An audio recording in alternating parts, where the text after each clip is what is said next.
പുതിയൊരു വീഡിയോയിലേക്ക് ഏവർക്കും സ്വാഗതം. മലമേൽ ഗ്രാമത്തിൽ പഞ്ചായത്ത് ഇലക്ഷൻ നടക്കാനായിട്ട് പോവുകയാണ്.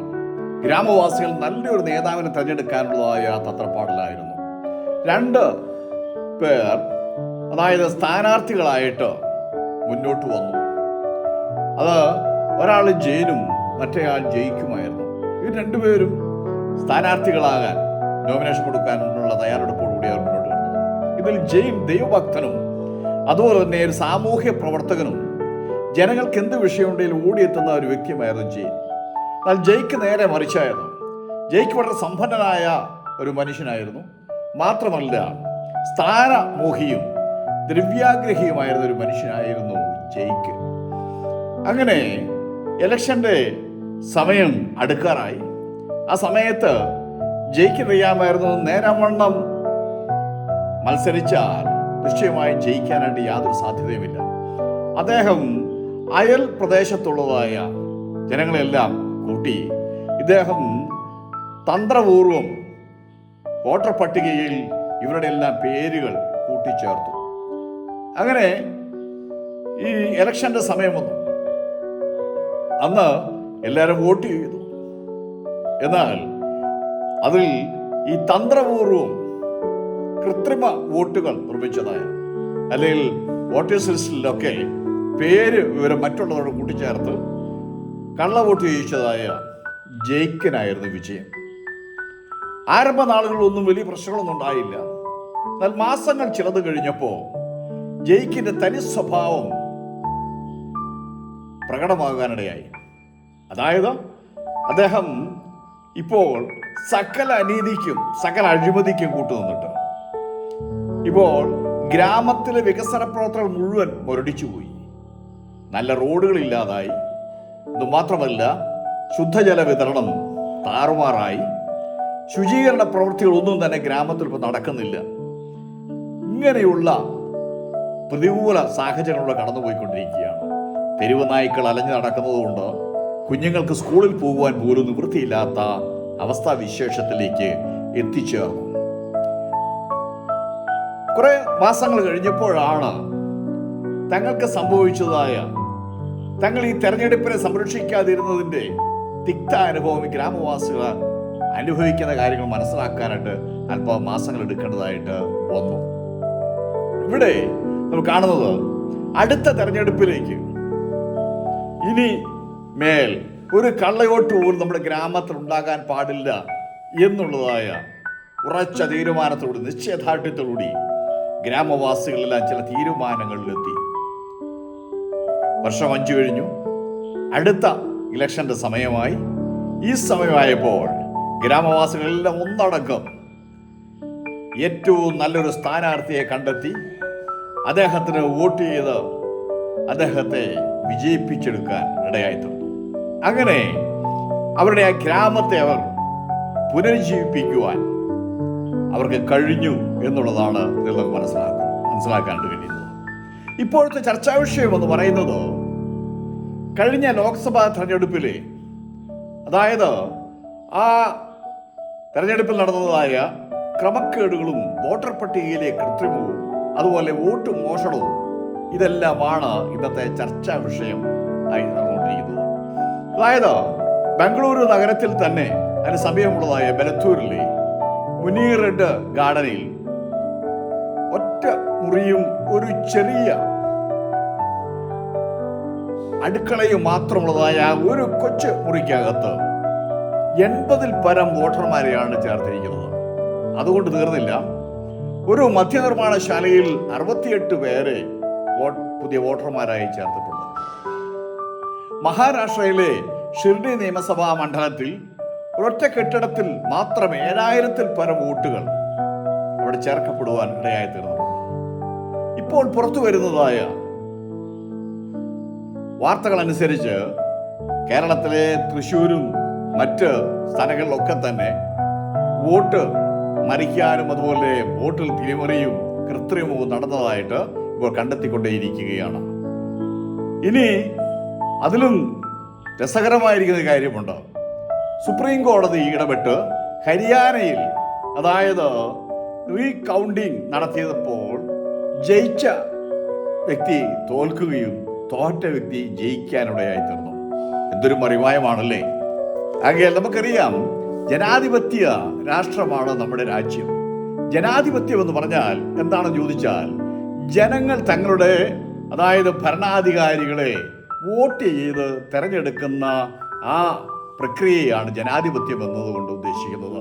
അതിന്റെ അടിസ്ഥാനം എന്ന് പറഞ്ഞാൽ ഭരണം ജനങ്ങൾക്ക്, ജനങ്ങളാൽ, അതുപോലെ ജനങ്ങളുടെ. ഇതാണ് ജനാധിപത്യത്തിന്റെ അടിസ്ഥാനം. എന്നാൽ ഇതിന്റെ പ്രാധാന്യം എന്താണെന്ന് ചോദിച്ചാൽ, അധികാരം ജനങ്ങൾക്കാണ്. ജനത്തിന് വേണമെങ്കിൽ ആരെ തെരഞ്ഞെടുക്കണം എന്നുള്ളത് അവർ തീരുമാനിക്കുന്ന കാര്യം. അഥവാ ആരെയാണ് അധികാരത്തിൽ കയറ്റേണ്ടതെന്നും ആരെയാണ് അധികാരം താഴെ ഇറക്കേണ്ടതെന്നൊക്കെ ജനങ്ങളാണ് തീരുമാനിക്കുക. അതാണ് ജനാധിപത്യത്തിന്റെ പ്രാധാന്യമെന്ന് പറയുന്നത്. തീർന്നില്ല. എന്നാൽ ഈ കള്ളവോട്ടും വോട്ടർ പട്ടികയിലെ ക്രമക്കേടുകളും അതുപോലെ തന്നെ തെരഞ്ഞെടുപ്പിലെ കൃത്രിമവും എല്ലാം ജനാധിപത്യത്തിന്റെ കടയ്ക്ക് കത്തിവെക്കുന്നതിന് തുല്യമാണ് എന്ന് പറഞ്ഞാൽ അതൊരു വലിയ അപകടത്തെയാണ് വിളിച്ചറിയിക്കുന്നതെന്നുള്ള കാര്യം നാം മറന്നു പോകാനിടയാകരുത്. കാരണം ജനങ്ങൾക്ക് തെരഞ്ഞെടുപ്പിൽ വിശ്വാസം നഷ്ടപ്പെടും. ഒന്ന്. രണ്ടാമത്, ദുഷ്പ്രവർത്തിക്കാരും അഴിമതിക്കാരും ഭരണതലങ്ങളിൽ എത്തിപ്പെടുവാനിടയായി തീരും. മാത്രമല്ല, ശരിയായ നേതാക്കന്മാരെ ജനത്തിന് നഷ്ടപ്പെടാനും ഇത് കാരണമായി തീരും. ഇത് സമൂഹത്തിൽ അക്രമവും അതുപോലെ അസ്ഥിരതയും അനിശ്ചിതാവസ്ഥയും വർദ്ധിപ്പിക്കുമെന്നതിൽ സംശയമില്ല. ഇപ്പൊ തെരഞ്ഞെടുപ്പിനെ കുറിച്ച് വിശുദ്ധ ബൈബിളിൽ വളരെ നല്ല കാര്യങ്ങളായിട്ട് പറഞ്ഞിട്ടുണ്ട്. അഥവാ ഈ തെരഞ്ഞെടുപ്പിനെ എങ്ങനെ സംരക്ഷിക്കാൻ കഴിയും എന്നതിനെ കുറിച്ച് വളരെ വ്യക്തമായിരിക്കുന്ന കാര്യം ബൈബിളിൽ പറഞ്ഞിട്ടുണ്ട്. എല്ലാ ഭാഗവും എനിക്ക് ഉദ്ധരിക്കാൻ സാധിക്കത്തില്ല, കാരണം ഈ വീഡിയോ നീണ്ടുപോകും. അതുകൊണ്ട് വളരെ ചുരുക്കമായിട്ട് ഞാൻ ആ കാര്യങ്ങൾ നിങ്ങളുടെ മുമ്പിൽ അവതരിപ്പിക്കാൻ താല്പര്യപ്പെടുകയാണ്. സത്യവും നീതിയും വിശ്വസ്തതയുമാണ് ഒരു തെരഞ്ഞെടുപ്പിന്റെ അടിസ്ഥാന ഘടകമെന്ന് വിശുദ്ധ ബൈബിൾ അംഗീകരിച്ചിരിക്കുന്ന കാര്യമാണ്. തിരഞ്ഞെടുപ്പിലെ ക്രമക്കേടും കൃത്രിമവും ദൈവം വെറുക്കുന്നുവെന്ന് വചനത്തിൽ നമുക്ക് വായിക്കാനായിട്ട് കഴിയും. ദൈവം മോശയോട് പറഞ്ഞത്, നിന്റെ ദൈവമായ യഹോവ നിനക്ക് തരുന്ന എല്ലാ പട്ടണങ്ങളിലും ഗോത്രം തോറും ന്യായാധിപതിമാരെയും പ്രമാണികളെയും നിയമിക്കണം. അവർ ജനത്തിന് നീതിയോടെ ന്യായവാദനം ചെയ്യണം. ന്യായം മറിച്ചു കളയരുത്, മുഖം നോക്കുകയും അരുത്. ആവർത്തന പുസ്തകം 16-ാം അധ്യായം 18-19 വാക്യങ്ങളിലാണ് ഇത് പറഞ്ഞിരിക്കുന്നത്. ശ്രദ്ധിച്ച്, ഇവിടെ പറയാം, എല്ലാ പട്ടണങ്ങളിലും ഗോത്രം തോറും നീ ന്യായാധിപതിമാരെയും പ്രമാണികളെയും നിയമിക്കണം. അവർ ജനത്തിന് നീതിയോടെ ന്യായപാലനം ചെയ്യണം. ഇത്ര കാര്യമായിട്ടാണ് നോക്കിക്കേ. അപ്പൊ ജനത്തിനു വേണ്ടിയാണ് ഭരണകർത്താക്കന്മാരും രാജാക്കന്മാരും അതുപോലെ തന്നെ മന്ത്രിമാരും അതുപോലെ തന്നെ ജനപ്രതിനിധികളെല്ലാം ഉള്ളത്. ആർക്ക് വേണ്ടിയാണെന്ന് അറിയാം? അവരവർക്ക് വേണ്ടിയല്ല. ജനങ്ങൾക്ക് നല്ല ന്യായാധിപതിമാരെ ലഭിക്കുന്നതിന് വേണ്ടിയാണ്. അവർ ജനത്തെ നീതിയോടെ ന്യായപാലനം ചെയ്യണം.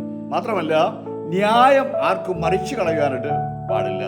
മുഖം നോക്കുകയും അരുത് എന്ന് പറഞ്ഞു കഴിഞ്ഞാൽ സ്വജനപക്ഷപാതം, അതുപോലെ തന്നെ തന്റെ രാഷ്ട്രീയ കക്ഷികൾക്ക് മാത്രം നന്മ ചെയ്തു കൊടുക്കുക, അവരെ മാത്രം സംരക്ഷിക്കുക, ഇങ്ങനെയുള്ള പ്രവണത പാടില്ല എന്ന് ആവർത്തന പുസ്തകം 16-ാം അധ്യായം 18-19 വാക്യങ്ങളിൽ പറഞ്ഞിരിക്കുന്നു.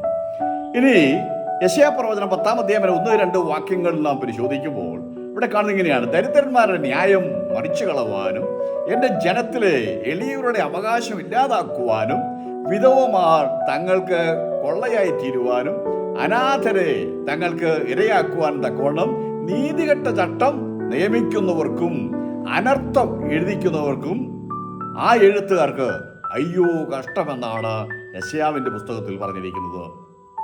ശ്രദ്ധിക്കണേ, ക്രമക്കേട് നടത്തി അധികാരത്തിൽ വരുന്നവർ ജനങ്ങളെ ചൂഷണം ചെയ്യും. മാത്രമല്ല, അവർ ദരിദ്രന്മാരെയും പാവപ്പെട്ടവരെയും ബലഹീനരെയും എന്നറിയാവോ അവരുടെ അവകാശങ്ങളെല്ലാം ഇവർ തട്ടിയെടുക്കുകയും അത് കവർച്ച ചെയ്യപ്പെടുകയും ചെയ്യും. അതാണ് പറഞ്ഞിരിക്കുന്നത്. അവരെ ഒരു കാരണവശാലും ഭരണത്തോട് അടുപ്പിക്കരുത്. അവരെ ഒരു കാരണവശാലും നമ്മൾ ജയിപ്പിച്ച് ഇവിടെ ഭരണതലങ്ങളിൽ കൊണ്ടുവരാനായിട്ട് പാടില്ല എന്ന് പറയും. അതിനെല്ലാം നിരുത്സാഹപ്പെടുത്തണം. ഈ വോട്ട് തട്ടിപ്പുകാരെയും വോട്ട് മോഷണക്കാരെയും അതുപോലെ തന്നെ ഈ തെരഞ്ഞെടുപ്പ് തന്ത്രം മെനയുന്നവരെയൊക്കെ, അഥവാ തെരഞ്ഞെടുപ്പിൽ മറ്റുള്ളതായ പ്രവണത നിമിത്തമായിട്ട് കള്ളയോട്ട് ചെയ്യിച്ച് മറ്റുള്ള ഈ ജനങ്ങളെ കൊണ്ടുവന്നിട്ട് ഈ മണ്ഡലത്തിൽ വോട്ട് ചെയ്യിക്കുന്ന ആ പ്രവണതകൾ അവസാനിപ്പിക്കാൻ ജനങ്ങൾ തന്നെ മുതിർന്നാലേ സാധിക്കുകയുള്ളൂ എന്ന് ദൈവവചനത്തിൽ വളരെ വ്യക്തമായിട്ട് പറഞ്ഞിട്ടുണ്ട്. ഇവിടെ ഇങ്ങനെയാണ്: ദരിദ്രന്മാരുടെയും പാവപ്പെട്ടവരുടെയും ബലഹീനരുടെയും അവകാശങ്ങളെ അവർ ചൂഷണം ചെയ്യാൻ സാധ്യതയുണ്ട്. അത് പാടില്ല. ജനങ്ങൾക്കുള്ള അവകാശം ജനങ്ങളിൽ തന്നെ നിക്ഷിപ്തമായിരിക്കണം. അത് അവർക്ക് തന്നെ ലഭിക്കാനിടയാകണം എന്നാണ് പറഞ്ഞിരിക്കുന്നത്. നമുക്കറിയാം, നമ്മൾ നികുതി കൊടുക്കുന്നുണ്ട്, എല്ലാ കാര്യങ്ങളും നമ്മൾ ചെയ്യുന്നുണ്ട്. പക്ഷേ നമുക്ക് ഇറങ്ങി നടക്കാൻ പോലും, അതായത് തെരുവുനായ്ക്കളെ ഭയപ്പെട്ടിട്ട് ഇറങ്ങി നടക്കാൻ പോലും കഴിയാത്തൊരു സാഹചര്യത്തിലാണ് നാം ഒക്കെ ഇന്ന് ജീവിച്ചു വരുന്നത്. അതുകൊണ്ട് വീണ്ടും മുന്നോട്ട് ഞാൻ കടന്നു പോകാൻ താല്പര്യപ്പെടുകയാണ്. സദൃശവാക്യങ്ങൾ 29-ാം അധ്യായം അതിൻ്റെ 2-ാമത്തെ വാക്യത്തിൽ ഇങ്ങനെ പറഞ്ഞിരിക്കുകയാണ്: നീതിമാന്മാർ അധികാരത്തിലിരിക്കുമ്പോൾ ജനങ്ങൾ സന്തോഷിക്കും. അപ്പൊ ജനങ്ങൾ സന്തോഷിക്കുന്നത് സത്യസന്ധരും വിശ്വസ്തരും അതുപോലെ നീതിമാന്മാരുമായിരിക്കുന്ന വ്യക്തികൾ അധികാര തലങ്ങളിൽ ഇരിക്കുമ്പോഴാണ് ജനങ്ങൾ സന്തോഷിക്കുന്നത്. എന്നാൽ ദുഷ്ടന്മാർ ഭരിക്കുമ്പോൾ ജനങ്ങൾ വിലപിക്കുന്നു, നെഞ്ചത്തടിച്ച് വിലപിക്കും. കാരണം എന്താണെന്ന് അറിയാമോ? ഞങ്ങൾ അകപ്പെട്ടു പോയല്ലോ, ഞങ്ങൾ വഞ്ചിക്കപ്പെട്ടു പോയല്ലോ, ഞങ്ങൾ ചതിയിലകപ്പെട്ടു പോയല്ലോ, ഞങ്ങളെ ചൂഷണം ചെയ്യുന്നവരാണല്ലോ അവരെന്ന് ചിന്തിച്ചിട്ട് അവർ വിലപിക്കുവാനിടയായിത്തീരും. അത് പാടില്ല എന്ന് ദൈവവചനം വളരെ വ്യക്തമായിട്ട് പറഞ്ഞിരിക്കുന്നു. ആത്മീയർ എന്ന് പറയപ്പെടുന്നവരുടെ ഇടയിൽ പോലും ഇപ്പോൾ എന്തെന്നറിയാമോ, ഇങ്ങനെ തെരഞ്ഞെടുപ്പുകളിലുള്ള കൃത്രിമം നടത്തുന്നതായി ധാരാളം പേരെ നമുക്ക് കാണാൻ കഴിയും. എന്ന് പറഞ്ഞാൽ പല ലോകത്ത് നടക്കുന്ന സകല തന്ത്രങ്ങളും ആത്മീയ രംഗത്ത് കൊണ്ടുവന്നിട്ട് അതിൽ അവരാണ് വലിയൊന്ന് അറിയിക്കാൻ വേണ്ടിയിട്ടും മാത്രമല്ല, അധികാരമോഹവും സമ്പത്തുള്ളതായ താല്പര്യവും മറ്റുള്ളവരുടെ മുൻപിൽ പ്രമാണികളായിട്ട് മറ്റുള്ളവർ ബഹുമാനിക്കുന്നതിന് വേണ്ടി, അതായത് ഭരണത്തിൽ കൃത്രിമം കാണിച്ച്, തെരഞ്ഞെടുപ്പുകൾ കൃത്രിമം കാണിച്ച് ഭരണതലങ്ങളിൽ കയറിപ്പറ്റുന്നവർ ആത്മീയ രംഗത്തും ധാരാളം പേരുണ്ട് എന്നുള്ള കാര്യം മറന്നു പോകാതിരിക്കുക. പക്ഷെ അവരെക്കുറിച്ച് ഒരു കാര്യം പറയാനുള്ളത്, തൽക്കാലം അവർക്ക് മനുഷ്യരെ തട്ടിക്കാണ്ട് കഴിയും, അല്ലെങ്കിൽ മനുഷ്യരുടെ കണ്ണിൽ പൊടിയിടാനായിട്ട് കഴിയും, അല്ലെങ്കിൽ മനുഷ്യരെ ഒതുക്കാനായിട്ടൊക്കെ അവർക്ക് ചിലപ്പോൾ കഴിഞ്ഞേക്കാം അധികാരങ്ങൾ ഉപയോഗിച്ചിട്ട്. പക്ഷേ ദൈവത്തിൻ്റെ കോടതിയിൽ നിങ്ങൾ ഒരുത്തൻ പോലും രക്ഷപ്പെടാനായിട്ട് പോകില്ല, അല്ലെങ്കിൽ ഒരുത്തി പോലും രക്ഷപ്പെടാനായിട്ട് പോകുന്നില്ല എന്നുള്ള കാര്യം മറന്നു പോകരുത്. മനുഷ്യരെ എങ്ങനെയെങ്കിലുമൊക്കെ പറ്റിക്കാം, ചതിക്കാം, വഞ്ചിക്കാം. പക്ഷേ ദൈവത്തെ ചതിക്കുവാനോ ദൈവത്തിൻ്റെ മുൻപിൽ കാപഢ്യം വിശ്വസിപ്പിക്കാനോ കഴിയുകയില്ല. ദൈവത്തിൻ്റെ കോടതിയിൽ നിന്നെ ന്യായം വിധിക്കും, സംശയമില്ലാത്ത കാര്യമാണ്. അതുകൊണ്ട് എന്നെ കേൾക്കുന്ന ആത്മീയരെന്ന് പറയപ്പെടുന്നവർ അധികാര ദുർമോഹവും സ്ഥാനമോഹവും വിട്ടെറിഞ്ഞ് ജനങ്ങൾക്ക് വേണ്ടി സംശുദ്ധിയോടുകൂടി പ്രവർത്തിക്കുന്ന, അവരെ നല്ല കാര്യങ്ങൾ പറഞ്ഞു കൊടുക്കുന്ന ആത്മീയ നേതൃത്വത്തിന് വേണ്ടി ഉത്സാഹിക്കേണ്ടതിന് പകരം ഇങ്ങനെയുള്ളതായ തെറ്റായ മാർഗങ്ങളുമായി മുന്നോട്ട് പോയാൽ ദൈവം സമ്മതിക്കില്ല എന്നുള്ള കാര്യം മറന്നു പോകാതിരിക്കുക. അതുപോലെ തന്നെ തെരഞ്ഞെടുപ്പിലുള്ളതായ കൃത്രിമവും തെരഞ്ഞെടുപ്പിലുള്ളതായ ദുഷ്ടതയും തെരഞ്ഞെടുപ്പിലുള്ളതായ ഈ കള്ളവോട്ടും ഈ വോട്ട് മോഷണമൊക്കെ ദൈവം ന്യായം വിധിക്കാതെ വിടുകയില്ല. ഇവിടെ നിൽക്കാതെ രക്ഷപ്പെട്ടാലും ദൈവകോടതിയിൽ ഇതിനെല്ലാം തക്ക ശിക്ഷ നീ പ്രാപിക്കേണ്ടി വരും എന്നുള്ള കാര്യം മറന്നു പോകരുത്. ഈ സന്ദേശം ഞാനിവിടെ ഉപസംഹരിക്കുകയാണ്. ഈ സന്ദേശം നിങ്ങൾക്ക് പ്രയോജനപ്പെട്ടുവെങ്കിൽ ഇന്നുവരെ നിങ്ങൾ ഈ ചാനൽ സബ്സ്ക്രൈബ് ചെയ്തിട്ടില്ലെങ്കിൽ സബ്സ്ക്രൈബ് ചെയ്യുക, ലൈക്ക് ചെയ്യുക, ഷെയർ ചെയ്യുക. വീണ്ടും പുതിയൊരു വീഡിയോയുമായിട്ട് കടന്നു വരുന്നതുവരെയും സർവശക്തനായ ദൈവം നമ്മെ ഏവരെയും അനുഗ്രഹിക്കുമാറാകട്ടെ.